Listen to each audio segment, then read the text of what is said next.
Enzo, hello. Manchester United have just made a massive announcement. Ruben Amorim is their new manager. He's only 39. He's never managed outside Portugal. What do you think? No, first of all the best to him. And again, if the people in charge they took that decision, it's because they think it's the correct one. So all the best to him and all the best to Man United.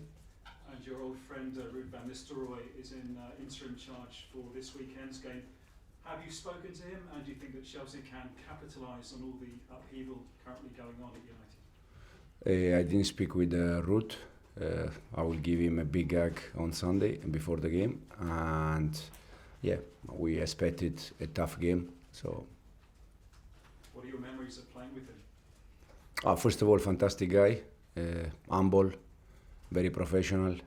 Unfortunately, I share with him time when he was already finished in terms of player.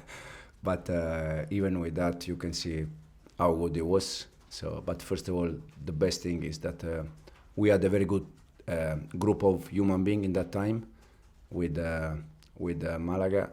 So it's always nice to to remember that kind of moment.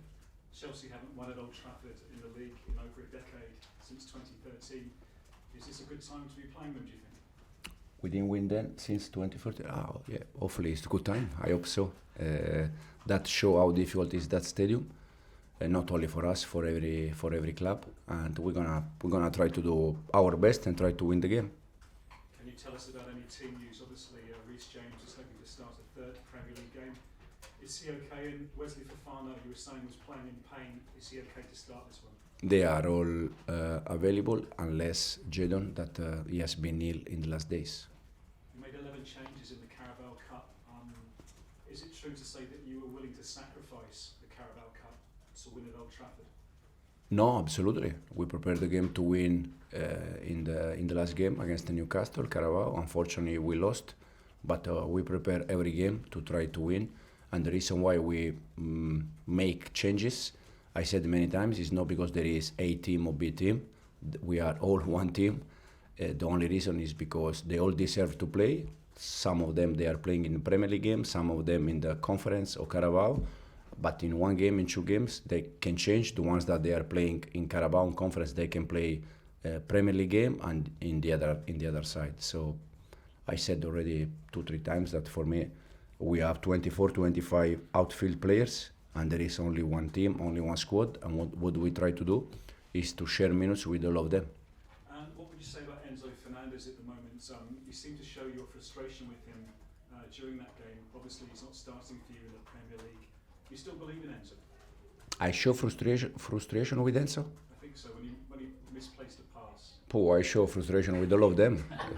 So don't look only at Enzo. I still trust Enzo. There is not any reason in the world that I can lose confidence on him. The reason why he's not playing in the Premier League is because in this moment I take different decision, but my confidence is 100% with Enzo. And just one last one, if I may. Cole Palmer, you kept back in midweek. You didn't put him on the field, but he scored 4 times against United last season. Are you expecting a big performance from him? I hope so. He's going to play. I guess he's going to play. No, yeah, but Cole is doing every time very good. I said at the beginning of the season, if we expect from him 20 goals again and 20 assists again, probably it's wrong, because we don't need to put all the pressure on his shoulder. He has to enjoy football, and if he enjoy, for sure he's going to score, and for sure he's going to assist his teammates. So Cole is playing well, not only when he scores goals, he's playing well even when he doesn't score, because allow the rest to play in the right way. Soraya? We've seen 2 right backs, Ruud and Gusto, this season play more, a little bit on the left. Gusto a little bit more. He's been getting into more attacking positions, sometimes even as a 10, taking his shot outside of the box. What's your reasoning and thoughts of him sort of playing this role over a natural left back? And can we expect to see him stay in that role now Reece is back and can play in the right?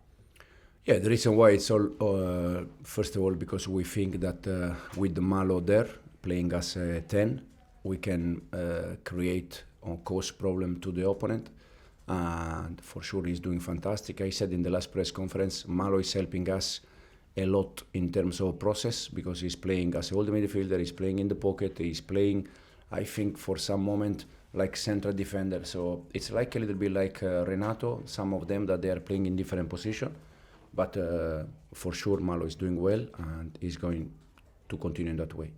Another player that played in a different position, Dewsbury-Hall against Newcastle, was on the right wing. Was this something that in your head you wanted to implement on the pitch and wanted to try out, or was it because you wanted to sort of rest Noni and Sancho was sick? Will we see him there? No. Yeah, the idea was to try also with Keenan. We play in different shape against Newcastle, just to try to control a little bit more the game. Don't make basketball game that I think for 20-25 minutes until their goal. The plan was there. Then we conceded the goal in 10 minutes. We lost the game. But could be an idea for the future. And when it comes to loan players, how often do you manage to keep up with them? Because Andrey Santos has been phenomenal. He's played 8 games, 5 goals. He's won the most duels in League One. How much you can actually consider him, because he's a wonderful 8-8 box and he kind of fits the profile of what you would pick in your midfield. Yeah, Andrey Santos is just show what we said already many times, that probably for some players it's better that they go, they prove themselves and they can come back. So it's what Andrey Santos is doing. We see now it's too early, but if continuing in the way that he's playing, could be an option for us. Wonderful, thank you. Rob. Hi Enzo. It would have seemed quite hard to believe when Enzo Fernandez, when the club broke the British transfer record to bring him, that within a couple of years he wouldn't be kind of a first choice starter.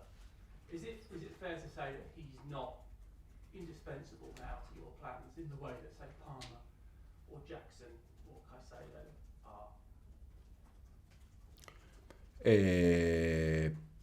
I like to say that we have, as I said, we don't have A team or B team. I also like to say that there are players that they are fantastic player, but for me we don't have indispensable. Exactly. Because if Cole for any reason is not playing, he's playing Joao. And if Nico is not going to play for any reason, he's playing Cristo. So there is not the one that we cannot change them, but we have the reason why we change players is because we think that all of them they are good. As I said, for sure some of them they are better than the rest, but that means that they are always the ones that they are going to play. In this moment, I know that you are looking for some different reason for Enzo, but for Enzo it's very simple. He's not playing in this moment. We have so many games. He's going to play for sure in the future. Now he's not playing. That means that he's not going to play tomorrow in 2 days. And that means that Romeo and Moy, they are always going to play. Because in the moment that some of them drop, probably we can change. What do Caicedo and Lavia as a partnership bring the team that Fernandez doesn't? First of all, it's a matter of balance.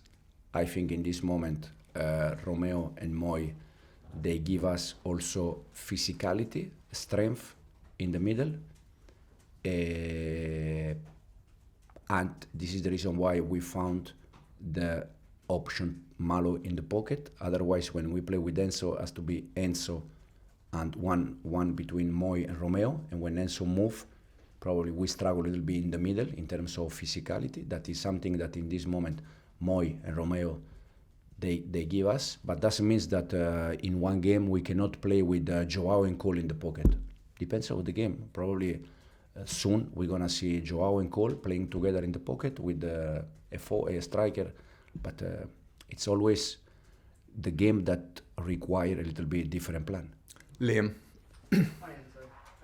A lot of Chelsea's goals this season have come from slightly quicker attacks, but you've spoken several times about you don't want the team to get involved in basketball games and give up quick attacks as well. How do you go about finding that balance?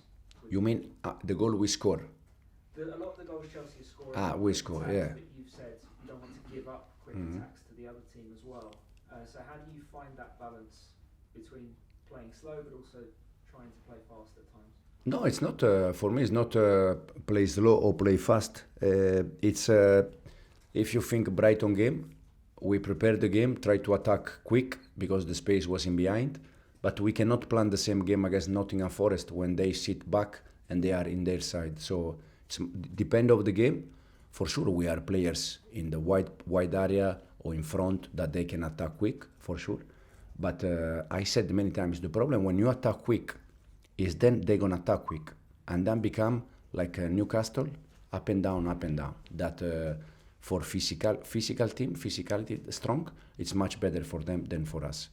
But and probably the reason why we score many goals in the second half happened the same last year when I was at Leicester, is because probably the first half, because we touch, and they run, probably they cannot maintain that for 95 minutes. So second half, the last half an hour, they start to drop, and this is the moment that we start to create more chances and score goals. So depends a little bit of the plan of the game. Rahman? Hi Enzo. In the last 6 games, no clean sheets, and 5 of those have seen goals scored in the 6-yard box. So against Gen, Panathinaikos, Curtis Jones in the 6-yard box, Isak's goal, 6-yard box, Disasi, 6-yard box. Is it one of many problems? Does this concern you? No, yeah. From the last 6 you said. Yes, Yeah. No clean sheet, but 5 of those Yeah. we've got. How many we won from the last 6? No, because if we concede 1 and we score 2, I'm happy. The problem is depends. No, it's I said many times we have serious. We have many things that we need to improve. But I said the way we attack, but also the way we defend. For sure, it's something that we need to improve. But because there are so many things that we need to improve and we need to do, you cannot focus in all of them. So you start with the priority. Okay, go with this, then with this, then with this. And then, for sure, it's something that we need to consider and we need to improve. Davide? Ciao, Enzo. I want to talk about Nicholas Jackson and how he has developed into a reliable striker. How happy are you with his progress? No, yeah, very happy. First of all, because Nico is helping us not only in terms of numbers, score and assist. It's also helping us in terms of the way we want to play, the way he's linked with his teammates. And he's helping us a lot in the process. Every time he drops, he gives us an extra man. Against the Newcastle, you saw he was dropping and create many problems. When he attacks in behind, he's quick and he can score goals. So we are very happy. And since we start, we are trying to work with him in different area. And one of the areas is to when drops and when I drop, what I have to do, because sometimes you say, yeah, you have to drop, but then what's happened? So we are trying to improve Nicolas and trying to work on him since we start. And how happy are you with the progress in general of the team, the progress you guys have done since you've been here? No, very happy because the way we want to play on the ball and off the ball, I think is quite clear. Every game is there. Sometimes, as I said, sometimes we do the things good and sometimes no, but it's normal. But in terms of process, I said that we are ahead of my expectation after, I think, almost 4 months. And fortunately, also the results, more or less, they are okay. So hopefully we can continue on that. Thank you. Cameras off, please.